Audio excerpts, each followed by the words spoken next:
दोस्तों, आप जानते हैं फिलहाल दिल्ली के डिप्टी सीएम मनीष सिसोदिया जी के घर पर सीबीआई रेड चल रही है। अब इसको लेकर सोशल मीडिया में जनता ये अनुमान लगा रही है कि भाई ज़्यादा से ज़्यादा मनीष जी के घर में क्या निकल सकता है। कुछ लोग ये अनुमान लगा रहे हैं कि भाई वो शिक्षक हैं, इसलिए ज़्यादा से ज़्यादा उनके घर में जो है पेन, पेंसिल, रबर या किताबें मिल सकती है।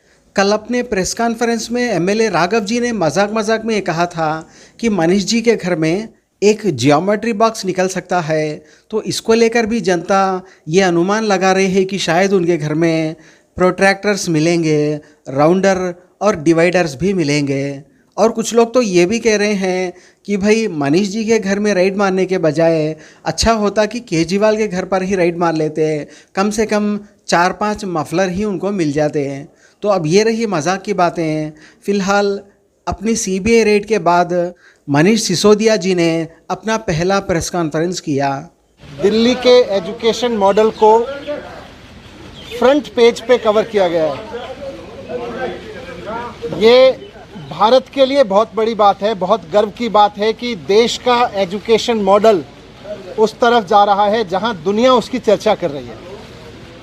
भारत के एजुकेशन मॉडल में दुनिया को कुछ ऐसा दिखाई दे रहा है, दुनिया के सबसे बड़े अखबारों को ऐसा दिखाई दे रहा है ताकि वो दुनिया को प्रेरित कर सकें, उससे दुनिया को बता सकें। ये हमारे लिए गर्व की बात है। वाह। अभी मैं ये देख रहा था कि इसी न्यूयॉर्क टाइम्स के फ्रंट पेज पे करीब 1.5 साल पहले ये तस्वीर छपी थी, आपने भी देखा होगा, जिसमें कोविड के दौरान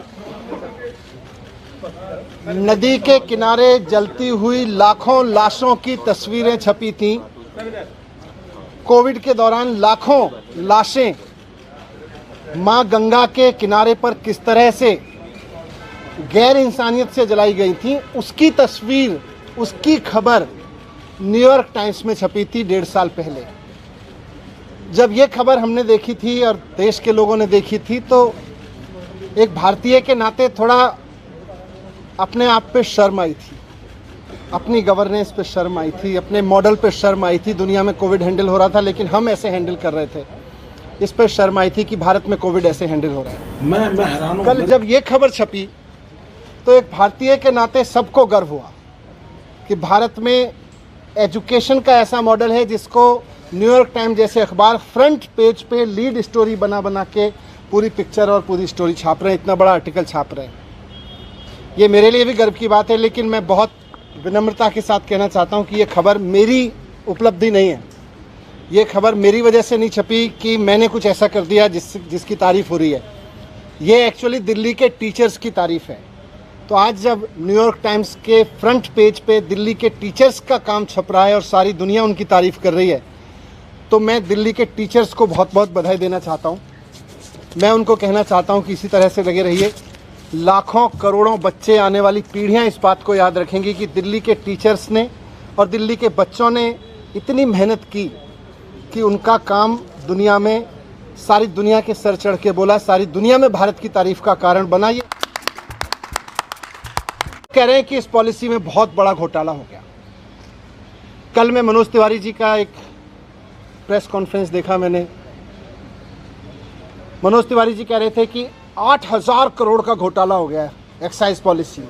मनीष सिसोदिया ने 8,000 करोड़ का घोटाला किया। फिर थोड़ी देर बाद बीजेपी के और एक नेता आए प्रेस कॉन्फ्रेंस करने या शायद किसी मीडिया में बात करने, वो बोले 1100 करोड़ का घोटाला मनीष सिसोदिया ने किया है। फिर मैं सोच रहा था कि एलजी साहब ने जो प्रेस रिलीज जारी किया था उसमें उन्होंने लिखा था 144 करोड़ का घोटाला कर दिया मनीष सिसोदिया ने। कल फिर जब सीबीआई के ऑफिसर्स आए तो वो एफआईआर लेके आए थे, उसमें ना 8,000 करोड़ का जिक्र था, ना 1100 करोड़ का जिक्र था। उसमें लिखा था सोर्सेज कह रहे हैं कि 1 करोड़ का घोटाला हुआ है।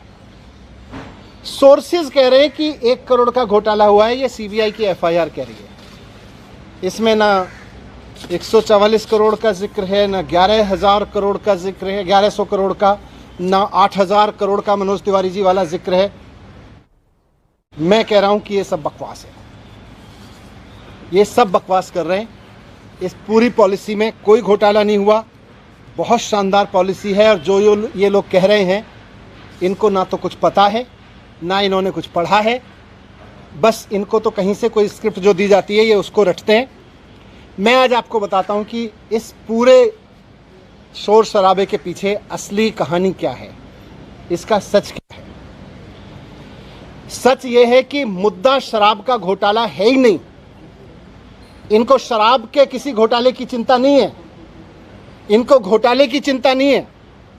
अगर इनको शराब के घोटाले की चिंता होती तो गुजरात में हर साल 10,000 करोड़ रुपए की एक्साइज चोरी होती है।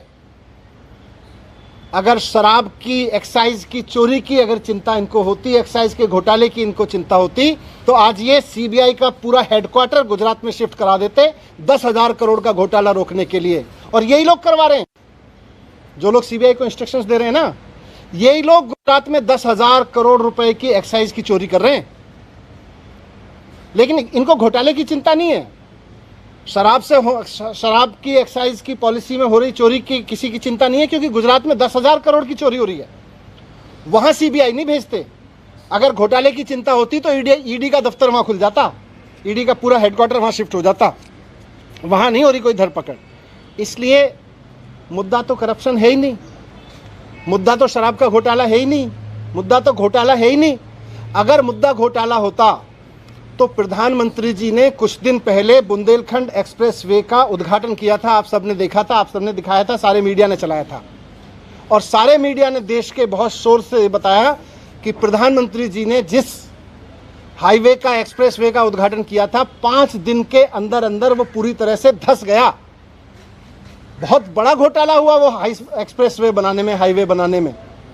अगर मुद्दा करप्शन होता तो आज सीबीआई और ईडी प्रधानमंत्री द्वारा उद्घाटित किए गए उस महामार्ग के घोटालेबाजों को पकड़ रही होती, उनके घर रेड कर रही होती, जिन्होंने इतना बड़ा घोटाला कर दिया कि प्रधानमंत्री जी ने जिस एक्सप्रेसवे का उद्घाटन किया 5 दिन में धंस गया।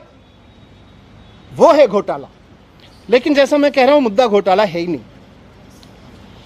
शराब या एक्साइज की चोरी इनकी परेशानी है ही नहीं। इनकी परेशानी है अरविंद केजरीवाल। इनकी परेशानी है कि अरविंद केजरीवाल जिस तरह से अब पूरे देश में एक काम करने वाले ईमानदार नेता के रूप में पहचान बनाते जा रहे हैं और पूरे देश के लोग अब उनको पसंद करने लगे हैं, इनकी परेशानी ये है। और पंजाब के बाद तो पूरे देश में अरविंद केजरीवाल जी को एक राष्ट्रीय विकल्प के रूप में देखा जाने लगा है। इनकी परेशानी ये है। ये जो पूरी कार्रवाई मेरे खिलाफ हो रही है, ये जो पूरी कार्रवाई मेरे दफ्तर में हो रही है, मेरे घर में रेड डाली जा रही है, ये हो ही इसलिए रही है कि अरविंद केजरीवाल जी को रोकना चाहते हैं। ये अरविंद केजरीवाल जी को रोकने की जो साजिश रची जा रही है उसी स्क्रिप्ट का हिस्सा है। आप सब जानते हैं, देश जानता है कि अरविंद केजरीवाल जी की सबसे बड़ी ताकत है कि वो एक बहुत कट्टर ईमानदार नेता है।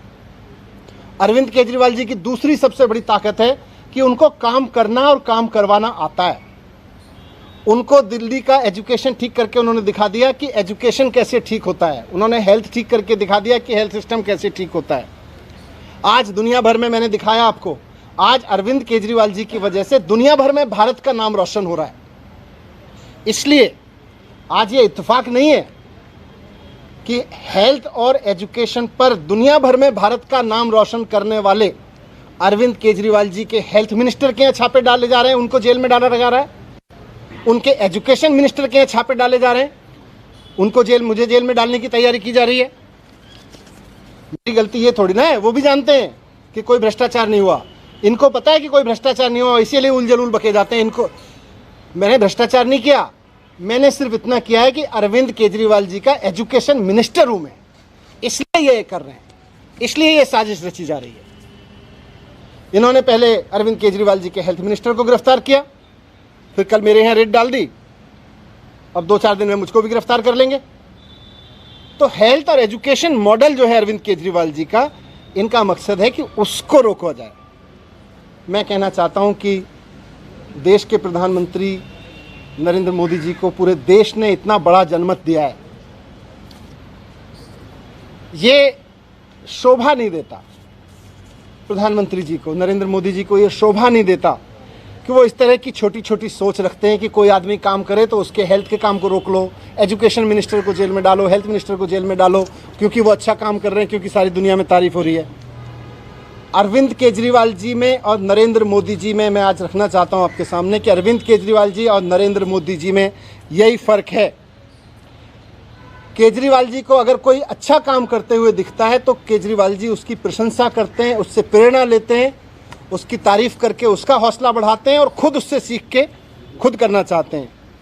मोदी जी का रुख यह है कि उनको अगर कोई अच्छा काम करता हुआ दिखता है तो वो उसके काम को रोकना चाहते हैं, उसके काम को साजिश के तहत रोक रोक के उसके लोगों को और उसको सीबीआई और ईडी का डर दिखा दिखा के उसको रोकना चाहते हैं।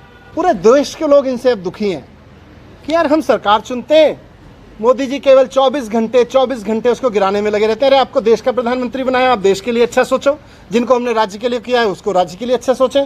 मोदी जी केवल सीबीआई, ईडी, पैसा सब लगा के, साम दाम दंड भेद लगा के केवल सरकारें गिराने का 24 घंटे सपना देखते हैं, उसके अलावा मोदी जी को कोई सपना ही नहीं आता आजकल। अब तक लोग पूछते थे कि मोदी वर्सेस हु, अब पूरे देश में माहौल बन रहा है कि मोदी जी नहीं चाहिए, अरविंद केजरीवाल जी को एक मौका देना है, एक मौका अरविंद केजरीवाल जी को देना है। अब ये बात पूरे देश से गूंजने लगी है, पूरा देश आज अरविंद केजरीवाल जी के साथ चल रहा है, इसलिए मोदी जी आज रोकना चाहते हैं।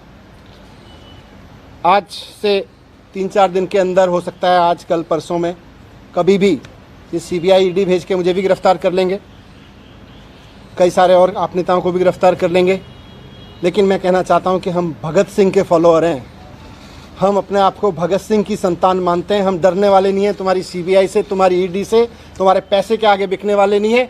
हमको नहीं तोड़ पाओगे तुम, हमको नहीं झुका पाओगे। आज मैं कह रहा हूँ, हम देश के लिए जान भी कुर्बान करेंगे, हम देश के लिए जेल भी जाएंगे, लेकिन लाखों बच्चों का भविष्य संवारना बंद नहीं करेंगे, करोड़ों लोगों के इलाज के लिए काम कराना बंद नहीं करेंगे।